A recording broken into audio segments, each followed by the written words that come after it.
Okay, so you want to buy a private hospital. Go find a massive glass and steel building on the side of a busy highway, fill it with doctors and high-tech machines, and watch the insurance checks roll in every month. Thousands of sick people walking through your doors every single day, and every one of them generates a bill just for the privilege of being treated there. Sounds simple? It is not simple.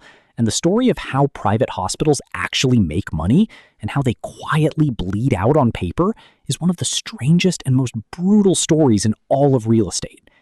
Before you make a single dollar, you need to survive buying the thing or building it. A large 200-bed hospital is not a small purchase. Building one from scratch on empty land with specialized radiation shielding, oxygen lines, negative pressure isolation rooms, backup power systems, and all the permits can run into the hundreds of millions of dollars before a single patient steps inside. The land alone, which needs to be 20 or 30 acres in a busy location, can cost tens of millions.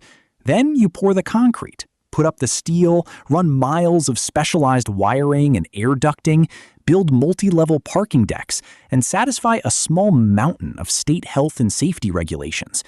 By the time the ribbon gets cut, you can easily have spent more than the price of a major sports stadium. Buying an existing hospital is usually cheaper up front, but that's where things get interesting, because not all hospitals are the same hospital. There is a huge gap in this industry between what people in the business call high-acuity surgical centers and safety net community buildings. A top-tier hospital is the kind with a luxury heart center, robotic surgery bays, a waiting list of doctors wanting to work there, and a location near wealthy suburbs. Those trade for enormous sums, sometimes north of $1 billion for the best ones, because the income they produce is stable and predictable. Then there are the hospitals 2 or 3 tiers down.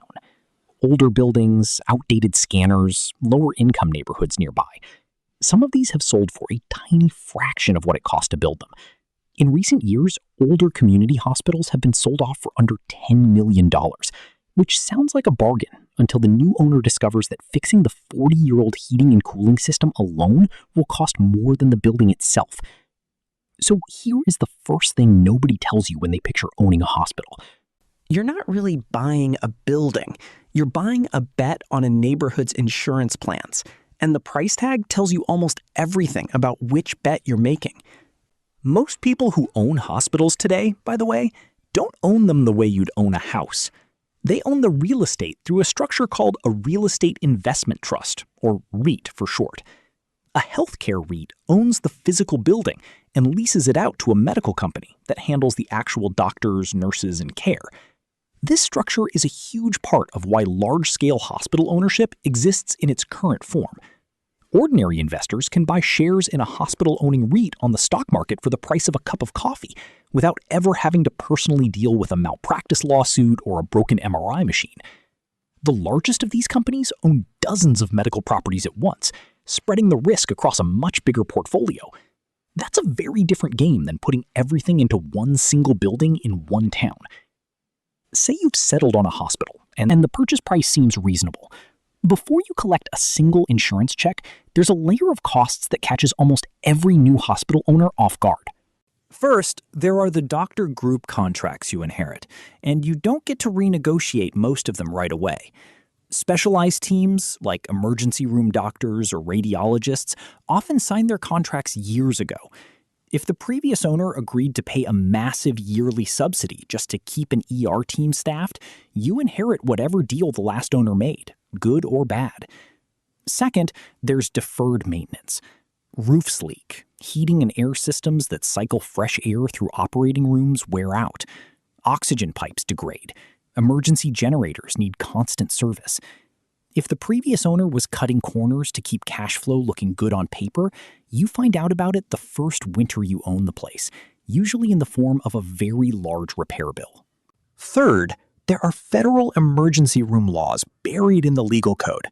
There is a federal rule called EMTALA that says if a person walks into your emergency room, you are legally required to screen and treat them, regardless of whether they have insurance, cash, or any way to pay. You don't see this cost on the day you buy the hospital. You see it at night, when thousands of dollars in scans, lab tests, and care are given away for free, and your accountant has to write it off as uncollectible debt. That's the trapdoor under the floor. The hospital looks financially sound on the day you sign the papers, but the moment local factory jobs disappear and more neighbors lose their workplace insurance, the uncompensated care burden goes up without you doing anything at all. Here's where it gets interesting, because the way a hospital makes money is more layered than most people realize.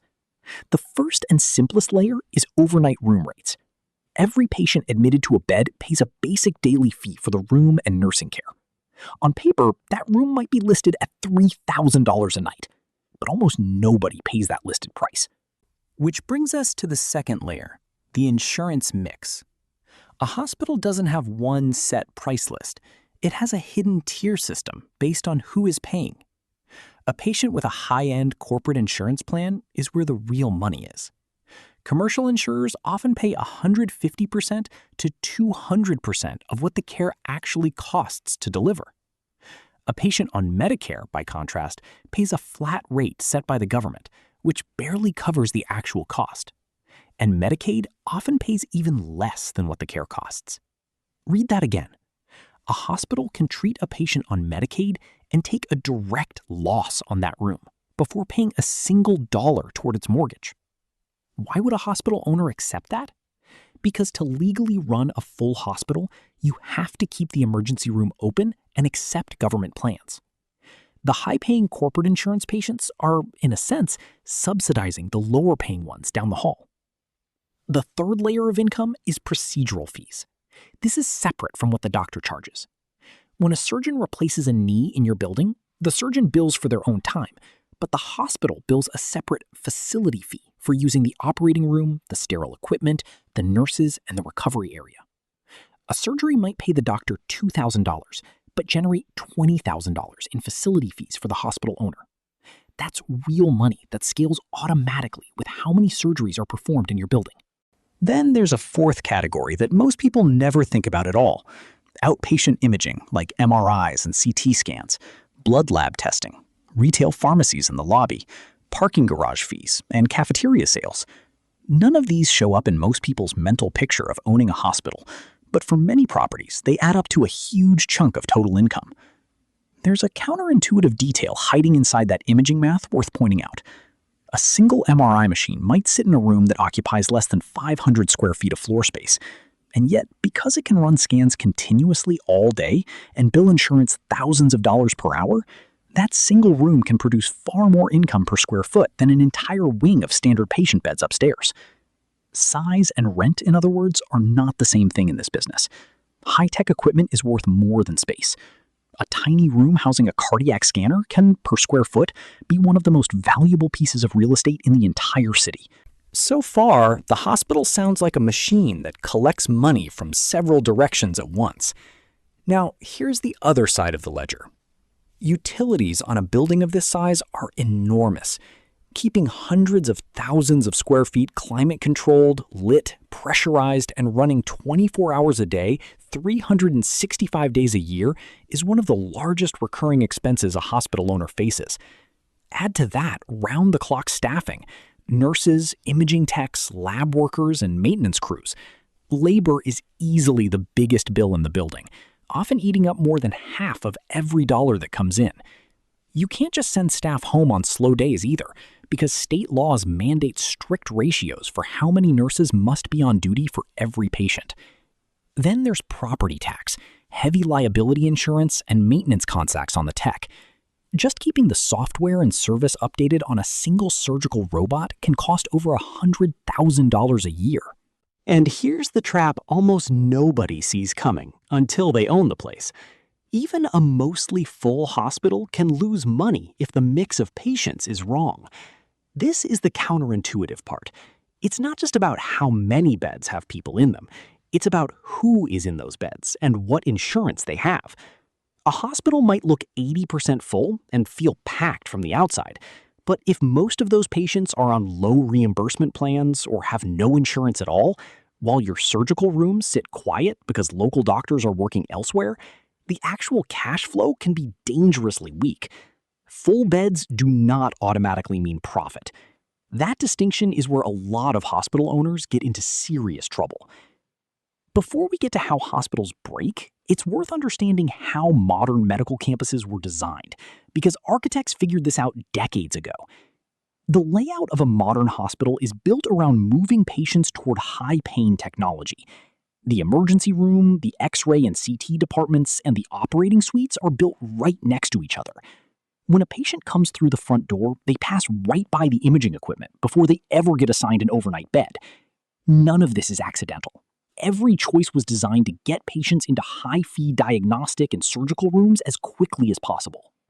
Now, here's the structural risk that runs through this entire business. For most of the 20th century, the big central hospital was the center of everything. If you needed surgery, an X-ray, or a test, you had to go to the main hospital building. Developers built huge towers because banks knew every medical dollar in town had to pass through that front entrance. But starting in the 2000s, those high-paying surgeries began leaving the main building. Advances in tools and fast-acting medicine meant that knee replacements, eye surgeries, and routine procedures didn't require staying in a hospital bed for 3 days anymore. They could be done in an hour at a standalone surgery center in a suburban office park, and the patient went home the same afternoon. Here is why this mattered so much more than losing a few patients. Standalone surgery centers, often built by private investor groups, don't run expensive 24/7 emergency rooms. They don't treat uninsured walk-ins, and they don't maintain massive central heating plants.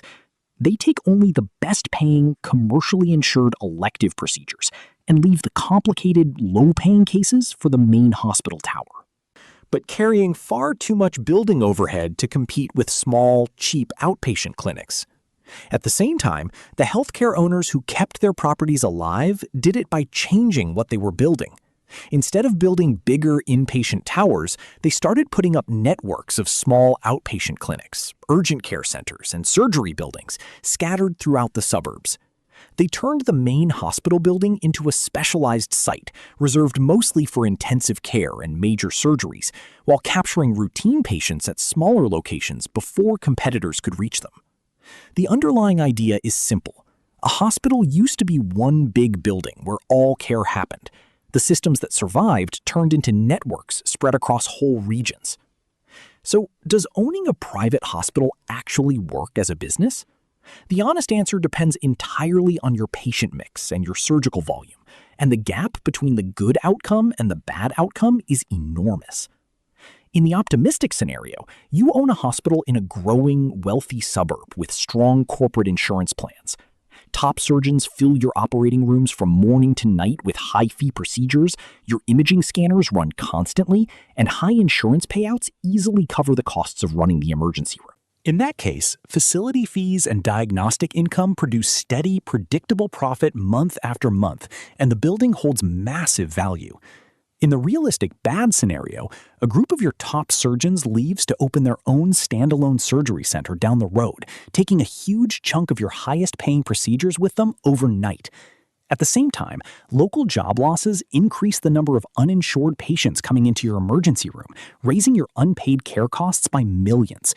Utility bills, insurance, and labor costs keep rising regardless of how many operating rooms are active, because those bills are tied to keeping a 24-hour building open. Meanwhile, empty operating rooms generate zero income while still needing light, heat, and maintenance. The difference between these 2 years for the same building can be the difference between a thriving medical center and one sliding toward closing its doors. Neither scenario is theoretical. Both happen constantly across the industry, sometimes to the same building only a decade apart. Hospitals live through the busy, profitable version first before sliding into the bad version, when high-paying procedures move elsewhere and building overhead bites down. The building didn't change. The economics underneath it did. A hospital looks, from the outside, like a community building full of doctors saving lives. From the inside, it's actually a single, tightly interconnected financial system where every department's survival is quietly tied to the high-fee surgical rooms down the hall. The emergency room brings people in, but the surgery bays keep the lights on. And when those high-paying surgeries leave the floor plan, it pulls the financial floor out from under everyone standing inside. The building isn't really the business. The insurance plans walking through it are.